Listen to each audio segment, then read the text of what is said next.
आदिवासी कबीले में एक लड़की रहती थी जिसका नाम श्रमणा था।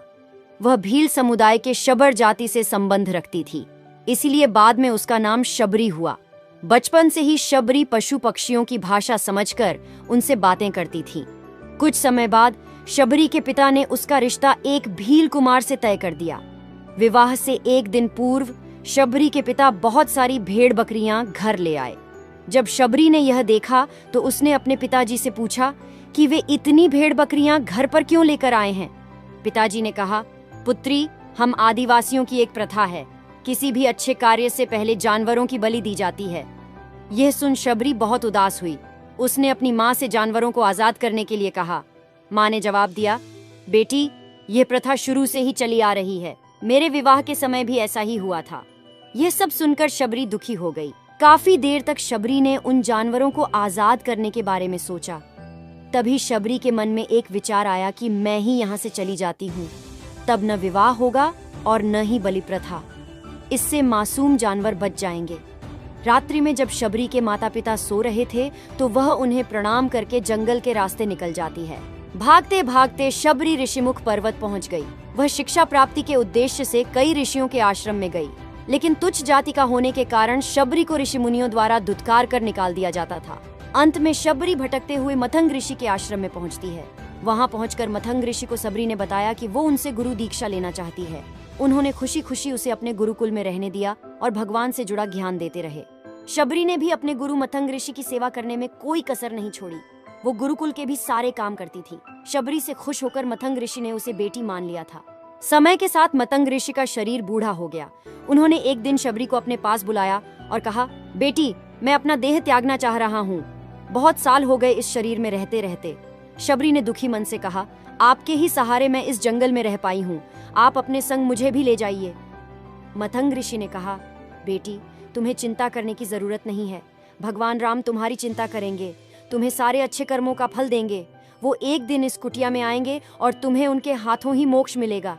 इतना कहते ही मंतग ऋषि ने अपना शरीर त्याग दिया। अब शबरी के मन में एक ही बात थी कि भगवान राम स्वयं उससे मिलने आएंगे। वो रोज भगवान राम से मिलने के लिए बाग से अच्छे अच्छे फूल लाकर पूरा आश्रम सजाती और भगवान के लिए बेर तोड़ कर लाती। रोजाना शबरी इसी तरह भगवान के दर्शन की आस में फूल और बेर इकट्ठा करती रहती थी। इसी तरह इंतजार में कई साल बीत गए। एक दिन आश्रम के पास के ही तालाब में शबरी पानी लेने के लिए गई। तभी पास के ही एक ऋषि ने उसे अछूत कहते हुए वहां से भागने के लिए कहा और एक पत्थर मार दिया। वो पत्थर जब शबरी को लगा तो उसे चोट लगी और खून बहने लगा। बहते हुए खून की एक बूंद उसी तालाब के पानी में गिर गई। तभी पूरा तालाब का पानी खून में बदल गया। ये सब होता देखकर ऋषि ने शबरी को ही डांटा और कहा कि पापीन, तुम्हारी वजह से पूरा पानी खराब हो गया। रोज ऋषि उस पानी को साफ करने के लिए अपनी कई तरह की विद्याओं का इस्तेमाल करते। कई सारे जतन करने के बाद भी कुछ नहीं हुआ। फिर उन्होंने गंगा जैसी कई पवित्र नदियों का जल भी उस तालाब में डाला, फिर भी तालाब का पानी साफ नहीं हो पाया। कई सालों के बाद भगवान राम अपनी पत्नी सीता के हरण के बाद उन्हें ढूंढते हुए उसी तालाब के पास पहुँचे। ऋषि मुनियों ने उन्हें पहचान लिया। भगवान को वहाँ देखकर ऋषियों ने तालाब का पानी साफ करने के लिए भगवान को अपने पैर उसमें डालने के लिए कहा, लेकिन पानी जैसे का तैसा ही था। तब भगवान राम ने ऋषियों से पानी के रक्त में बदलने की कहानी पूछी। तब ऋषि ने शबरी को पत्थर मारने वाली सारी बात बता दी। उसके बाद कहा कि वो महिला ही अपवित्र है, छोटी जात की है, इसलिए ये सब हुआ है।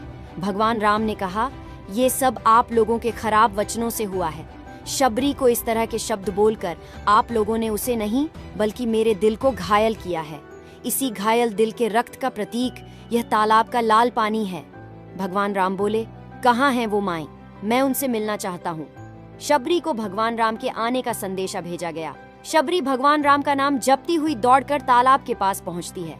इस दौरान शबरी के पैर को ठोकर लगती है और कुछ धूल उस तालाब में गिर जाती है।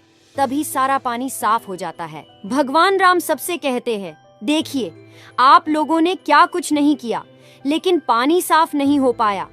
अभी सिर्फ इनके पैर की धूल ने ही तालाब का पानी साफ कर दिया। शबरी भगवान राम को प्रणाम करते हुए कहती है, भगवान, आप मेरे साथ कुटिया में चलिए। भगवान भी खुशी खुशी शबरी के साथ चल पड़े। फूलों से शबरी ने भगवान राम का स्वागत किया और छक छक कर उनके लिए बेर लेकर आई। उन्होंने बड़े ही प्यार से भगवान राम और उनके भाई लक्ष्मण को बेर दिए। तभी बेर देखकर मुंह बनाते हुए लक्ष्मण ने कहा, भैया ये बेर झूठे हैं, इन्हें आप कैसे खा सकते हैं? भगवान ने जवाब दिया, लक्ष्मण ये झूठे नहीं बल्कि बहुत मीठे हैं। शबरी माई हम सब के लिए ये बहुत प्यार से तोड़कर लाई हैं। इतना कहकर भगवान राम प्यार से उन बेर को खाने लगे। भगवान ने जाते हुए शबरी माई से कहा, आप मुझसे जो चाहे वो मांग सकती हैं। शबरी ने उन्हें कहा, मतंग ऋषि के कहने पर मैं आज तक सिर्फ आपके दर्शन करने के लिए जी रही थी। अब आप मुझे मोक्ष प्रदान कीजिए। मैं अपना शरीर आपके सामने ही त्यागूंगी। उसी वक्त शबरी ने अपना शरीर त्याग दिया। भगवान राम ने अपने हाथों से उनका अंतिम संस्कार किया और सीता माँ की खोज में आगे बढ़ गए। इस तरह सच्ची श्रद्धा हो तो भगवान के दर्शन जरूर होते हैं।